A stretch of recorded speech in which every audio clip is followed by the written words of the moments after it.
Hi everyone. So we have a guest speaker over there, CA Parag Gupta.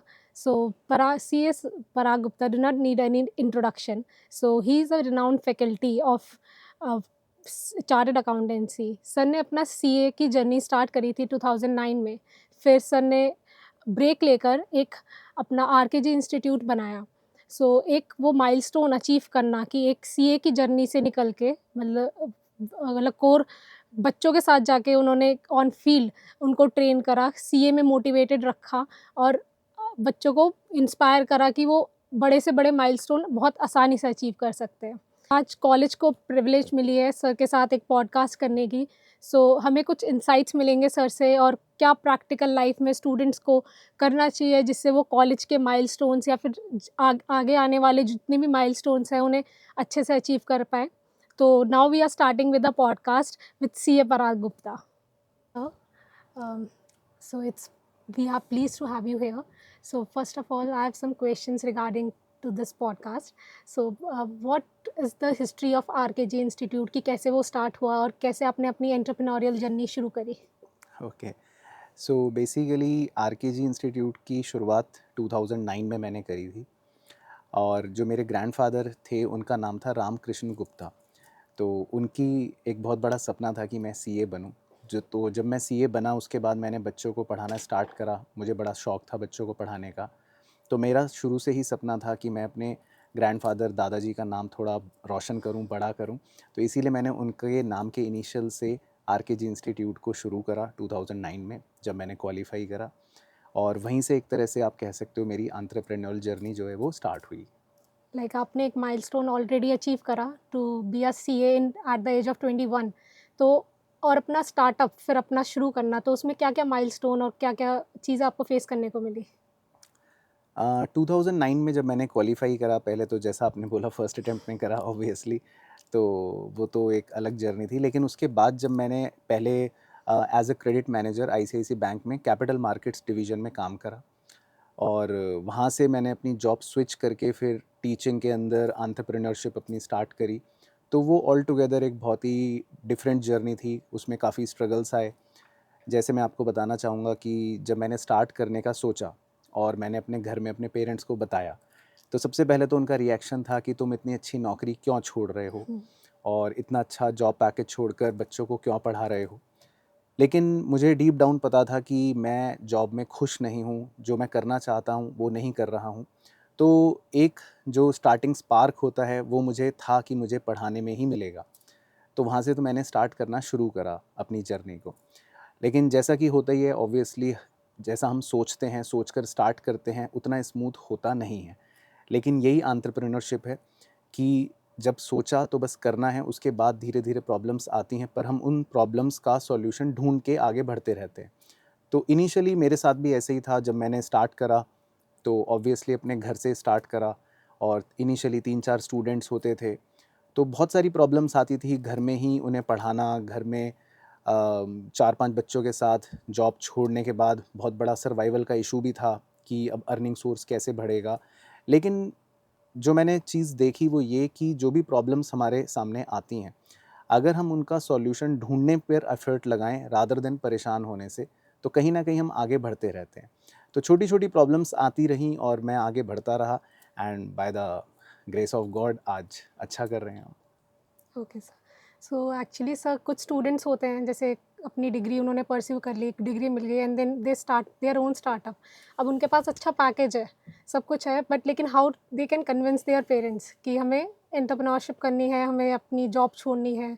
तो parents का ये रहता है कि वो अपने बच्चों को सेफ साइड पे रखना चाहते हैं. तो उन्हें कैसे कन्विंस करें? ये बहुत अच्छा सवाल है क्योंकि हर पेरेंट चाहता है कि हमारा बच्चा जो है वो बिल्कुल सुरक्षित रहे, सेफ रहे. और जॉब छोड़कर कुछ भी नया स्टार्टअप करना ऑब्वियसली स्टार्टिंग में मुश्किल होता है क्योंकि उसके प्रोस एंड कॉन्स सबको पता है. जॉब में हमारे पास एक सिक्योरिटी है, सेफ्टी है, फाइनेंशियल स्टेबिलिटी है. और स्टार्टअप के अंदर या जब हम अपनी एंटरप्रेन्योरशिप जर्नी शुरू करते हैं तो रिस्क बहुत ज़्यादा होता है और रिटर्न मिलेगा या नहीं वो अनश्योर रहता है. तो पेरेंट्स को, जैसा मैं अपना एक्सपीरियंस शेयर कर देता हूँ आपके साथ, तो पेरेंट्स को जब मैंने बताना शुरू करा धीरे-धीरे, तो मैंने एक बिल्डअप बनाना शुरू करा. बिल्डअप मैंने कैसे बनाया, मैं रोज़ घर आके बोलता था कि मेरा मन नहीं लग रहा है, मैं जो काम कर रहा हूँ इसमें मुझे मज़ा नहीं आ रहा है, और मैंने इस तरह से बिल्डअप बनाना शुरू करा। एंड मैंने अपने केस में क्या करा कि मुझे पढ़ाना था बच्चों को, वो डिसीजन पूरी तरह से लेने से पहले मैंने थोड़े दिनों, कुछ महीनों जॉब के साथ साथ कुछ बच्चों को पढ़ाया। ये मैंने इसलिए करा सो दैट मैं ये देख सकूं कि मैं तो पढ़ाना चाह रहा हूँ, मैं तो टीचिंग करना चाह रहा हूँ, लेकिन पता चला मैं जॉब छोड़कर टीचिंग में आ जाऊँ और बच्चे ही मुझे एक्सेप्ट ना करें, तो ये एक बहुत बड़ा फेलियर हो सकता है। तो पहले वो प्रूफ करने के लिए कि मैं टीचिंग के लिए सही हूँ, मैंने अपनी जॉब नहीं छोड़ी और जॉब के साथ 6-7 महीने में पढ़ाता रहा। जब मुझे वहाँ से अच्छा रिस्पॉन्स मिला, तब मैंने अपने पेरेंट्स को बोला कि देखो, ये सारे बच्चे मेरे से सेटिस्फाइड हैं, इन्हें मज़ा आ रहा है और मुझे भी अच्छा लग रहा है, तो जब मैं फुल डेडिकेटेड टाइम टीचिंग पर दूंगा तो कहीं ना कहीं मैं अच्छा कर लूँगा। तो पेरेंट्स को कन्विंस करने के लिए थोड़ा सा टाइम तो लगता है, लेकिन मुझे ऐसा लगता है कि पेरेंट्स कहीं ना कहीं हमें सपोर्ट करते हैं। डीप डाउन वो भी अपने बच्चे को बेहतर समझते हैं कि वो क्या करना चाहता है। बस वो ये चाहते हैं कि हमारा बच्चा 100% श्योर हो कि वो क्या कर रहा है। उनको श्योर करने के लिए हमें सब उन्हें बताना पड़ता है, सारी चीज़ें उनके साथ शेयर करनी पड़ती हैं।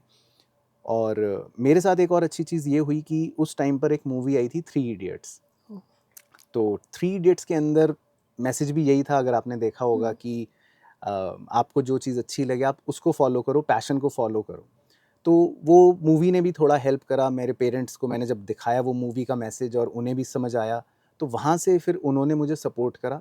और मुझे याद है मेरे फादर की लाइन, उन्होंने कहा था कि अब तू सीए बन चुका है, तो अब तो तू सड़क पे अगर जूते भी साफ़ करेगा, तो लोग ये कहेंगे कि देखो सीए जूते पॉलिश कर रहा है, तो इसमें कोई बात होगी।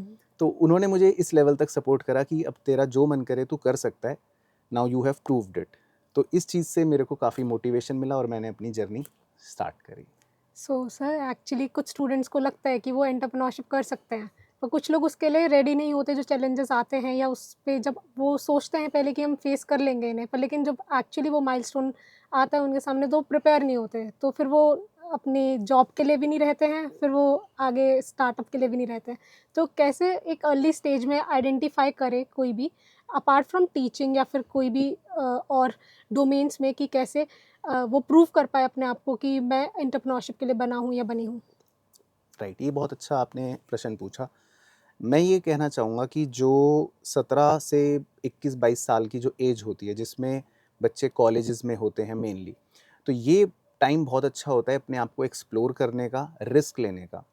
और एक चीज़ जो सबसे ज़्यादा होल्ड बैक करती है बच्चों को, वो ये कि वो सोचते हैं कि जब सब ठीक होगा, जब बिल्कुल बेस्ट चीज़ होगी, बेस्ट प्रोडक्ट मैं सोच लूँगा, बेस्ट आइडिया होगा, पापा मान जाएँगे, मैं तब स्टार्ट करूँगा। जबकि वो बेस्ट कभी नहीं होगा। एंटरप्रेन्योरशिप मेरे हिसाब से यही है कि अगर आपको वो एक इनिशियल स्पार्क मिला, कुछ भी आइडिया आया या आपको थोड़ा-सा भी लगा कि मैं ये कर सकता हूँ, मैं डिजिटल मार्केटिंग कर सकता हूँ या मैं वीडियो एडिटिंग कर सकता हूँ या मैं इसमें अपना स्टार्टअप कर सकता हूँ, तो just give it a try. College उसके लिए बहुत अच्छी प्लेटफ़ॉर्म है, कॉलेज डेज़ बहुत अच्छे इसके लिए प्लेटफ़ॉर्म है, आजकल सोसाइटीज़ हैं। तो मेरा यही सजेशन है कि जस्ट स्टार्ट, आप स्टार्ट कर दो, आप कूद जाओ, सिर्फ अपना जो दिल है वो पहले उसमें फेंक दो। बॉडी और माइंड, बाकी चीज़ें, बाकी फोर्सेस उसको फॉलो कर लेती हैं।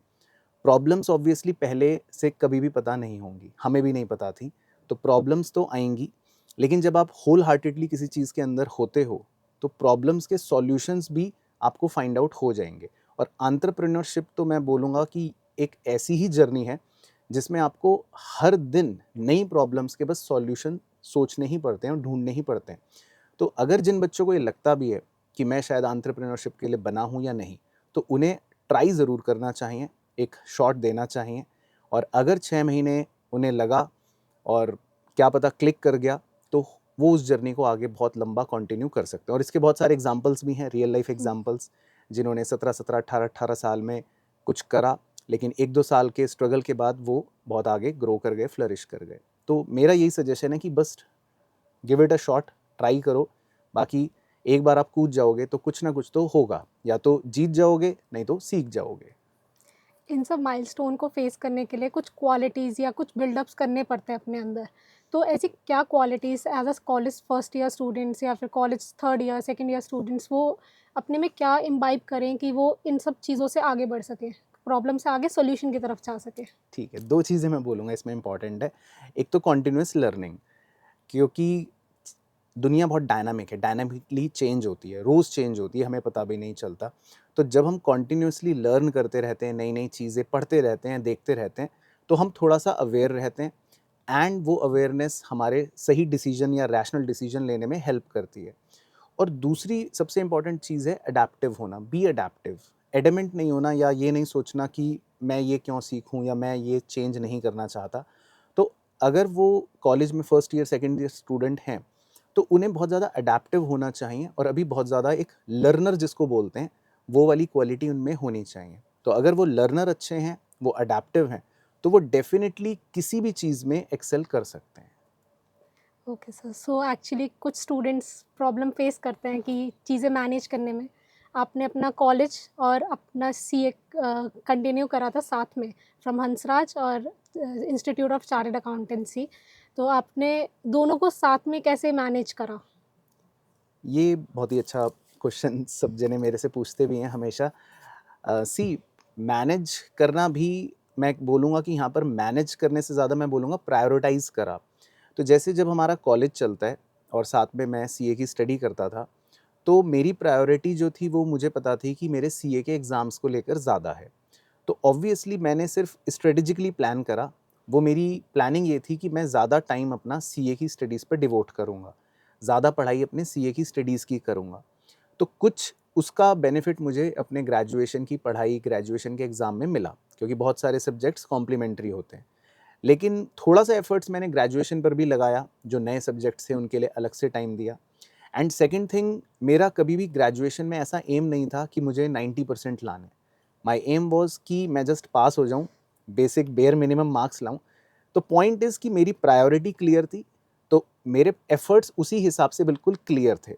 एंड एक ड्रॉबैक उसका भी मैं बता देता हूँ कि मेरे साथ ड्रॉबैक ये रहा कि क्योंकि सीए मैं कर रहा था कॉलेज के साथ, तो कॉलेज की सोसाइटीज़ और इन सब चीज़ों में मैं पार्टिसिपेट नहीं कर पाया। तो कहीं न कहीं अभी मुझे वो लगता है कि अगर शायद सीए नहीं कर रहा होता, तो शायद मैं थोड़ा उधर ज़्यादा टाइम इन्वॉल्व कर सकता था। But again as I said कि प्रायोरिटी है, तो उस टाइम पर मेरी प्रायोरिटी सीए पर थी।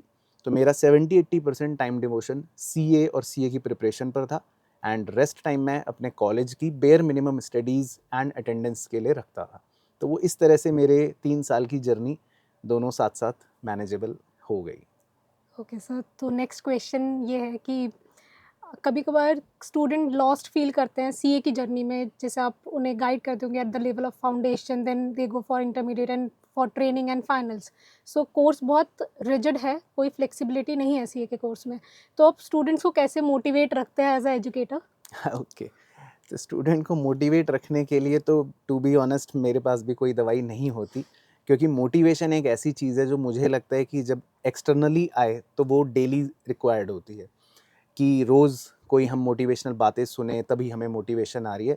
लेकिन जो एक्चुअल मोटिवेशन मैं समझता हूँ वो इंटरनल होती है, जिसके लिए किसी टीचर को, किसी भी पर्सन को मोटिवेट करने की ज़रूरत ही नहीं रहती।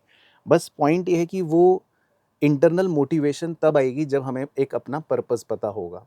तो बहुत से स्टूडेंट्स ऐसे भी मैंने देखे हैं, मैं ऐसे भी स्टूडेंट्स जानता हूँ जिन्हें अपनी लाइफ का पर्पस पता है, जिन्हें इम्पोर्टेंस पता है सीए करने की या कुछ भी पढ़ाई करने की, तो वो हमेशा मोटिवेटेड रहते हैं। वो कभी उनका थोड़ा मूड डाउन भी होता है, बट नेक्स्ट डे वो वापस पिकअप कर लेते हैं।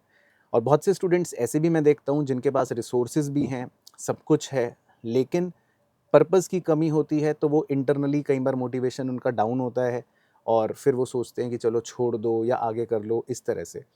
तो मैं हमेशा स्टूडेंट्स को यही बोलता हूँ मोटिवेट करने के लिए कि आप जब सीए की जर्नी स्टार्ट करते हो, तो आपके कुछ उस समय सपने होते हैं।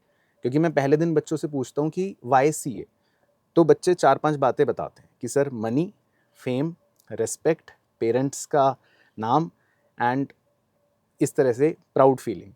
तो मैं उन्हें हमेशा यही बोलता हूँ कि जब आप ये 4-5 चीज़ों को लेकर सीए की जर्नी स्टार्ट करते हो, तो बीच में कभी भी डिमोटिवेशन लगे तो हमेशा इन्हीं 5 बातों के बारे में सोचो और स्पेशली अपने पेरेंट्स वाले फैक्टर को तो ज़रूर सोचो कि आप सीए क्यों कर रहे थे? कि अपने पेरेंट्स को प्राउड फील करवाने के लिए, या आप सीए क्यों कर रहे थे? अपनी सोसाइटी में अच्छी रिस्पेक्ट कमाने के लिए। तो आज आप डाउन फील कर रहे हो, कोई बात नहीं, मत पढ़ो एक दिन, लेकिन नेक्स्ट डे पढ़ना ज़रूरी है, थोड़ा-थोड़ा आगे बढ़ना ज़रूरी है। तो बस यही सब थोड़ी-सी बातें जो हैं वो बच्चे को पुश करती हैं, और बच्चा अगर खुद भी इन बातों को ध्यान रखे कि बस चलता रहे, वो इम्पॉर्टेंट है। रुकना इज़ नॉट अ सॉल्यूशन कि हम छोड़ दें। एक दिन थक गए कोई बात नहीं, 2 दिन थक गए कोई बात नहीं, लेकिन तीसरे दिन आगे बढ़ना ज़रूरी है। तो मैं हमेशा बच्चों को यही बोलता हूँ। लाइक आप स्टूडेंट्स को इतना मोटिवेट करते हैं, तो क्या ऐसी चीज़ है जो आपको मोटिवेटेड रखती है? मैं अब क्योंकि 15 साल हो गए मुझे टीचिंग के अंदर, तो मुझे मोटिवेशन बच्चों को देखकर ही टू बी ऑनेस्ट मिलती है। लाइक मैं अब कुछ पढ़ा रहा हूँ बच्चों को, तो बच्चे अगर अच्छा रिस्पॉन्स करते हैं, बच्चों के मार्क्स अच्छे आते हैं, मेरे पास बहुत सारे मैसेजेस आते हैं मेरे पुराने स्टूडेंट्स के कि सर हम यहाँ पे हैं, हम जॉब कर रहे हैं, हमारी इस कंपनी में इतने पैकेज पे प्लेसमेंट हो गई, कहीं फ़ॉरेन में है। तो ये सब चीज़ें सुन के एक मोटिवेशन आती रहती है कि ठीक है, हमने कुछ अच्छा करा है लाइफ में और आगे और अच्छा करना है। तो अब इस पॉइंट ऑफ टाइम पर तो मोटिवेशन यही है कि जो बच्चे हमें रिस्पॉन्स देते हैं, वही एक बहुत बड़ा मोटिवेशन रहता है। तो वो हमें भी, मुझे भी पर्सनली पुश करता है कि अब और अच्छा करें या और अच्छा करें या करते रहें। तो मेरे लिए पर्सनली वो एक बहुत बड़ा मोटिवेशनल सोर्स रहता है। सो सर एक्चुअली बहुत अच्छी पॉडकास्ट रही है। सो मुझे भी काफ़ी मोटिवेटेड फील हो रहा है थैंक यू। पॉडकास्ट के बाद। तो एक छोटा सा रैपिड फायर राउंड करते हैं, उसमें आपको सिर्फ 1 वर्ड में आंसर देने होंगे कि आप क्या चीज़ें सोचते हैं उसके बारे में, जो भी पहली चीज़ आपके दिमाग में क्लिक करे। Okay, one word. तो okay, 1 word that describes you. Dynamic. Okay. One skill that every entrepreneur must have. Adaptability. What's your favorite mantra for success? Just keep going. Okay. Most memorable moment in your career. When I met APJ Abdul Kalam sir. Okay, that's great, sir. Biggest inspiration in your life. I would say my father. Okay. Thank you so much, sir. That's a great podcast with you. Thank you. Thank you.